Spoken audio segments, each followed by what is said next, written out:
안녕하세요. 성경이맥입니다.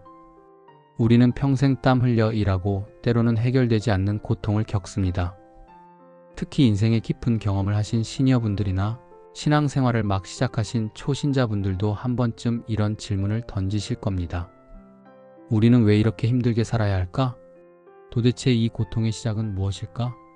오늘은 성경이 말하는 인간의 타락 범죄와 그에 대한 형벌이 무엇인지, 그리고 그 형벌 속에서 하나님이 숨겨두신 놀라운 희망의 약속을 함께 알아보겠습니다.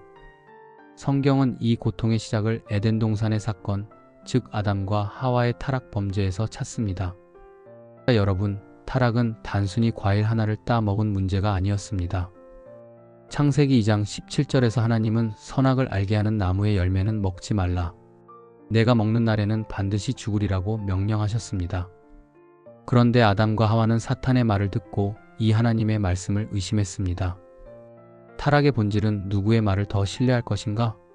에 대한 인간의 오만한 선택이었습니다. 내가 내 삶의 주인이다. 내가 옳고 그름을 스스로 판단하겠다. 라는 교만이었습니다. 마치 아이가 부모님의 사랑과 권위를 거부하고 가출하는 것과 같습니다.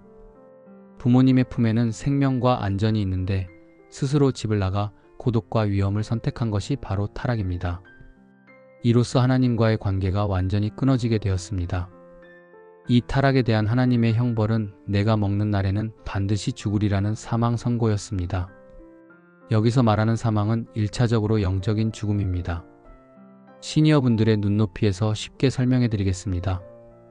농사를 지을 때 나무가 땅에 뿌리를 내리고 있을 때는 생명을 얻습니다. 하지만 그 나무를 뿌리째 뽑아버리면 어떻게 됩니까? 당장 말라 죽지 않더라도 그 순간부터 나무는 더 이상 생명력을 공급받지 못하고 서서히 죽어갑니다.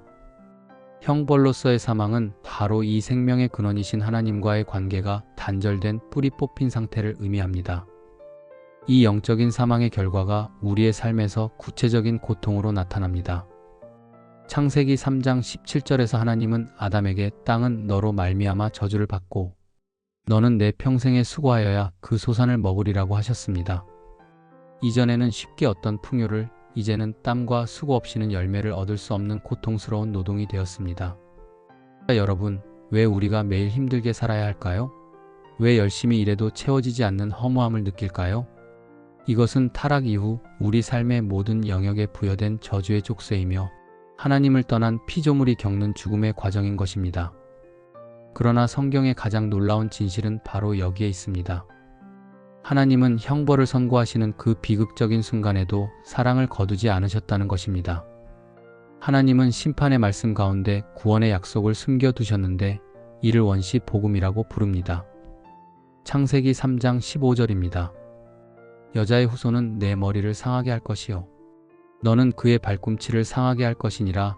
이 여자의 후손은 바로 우리를 구원하실 예수 그리스도를 예표합니다. 사망의 형벌 아래 놓인 우리를 구원하기 위해 하나님은 우리의 죄의 살긴 사망을 대신 짊어지게 하셨습니다.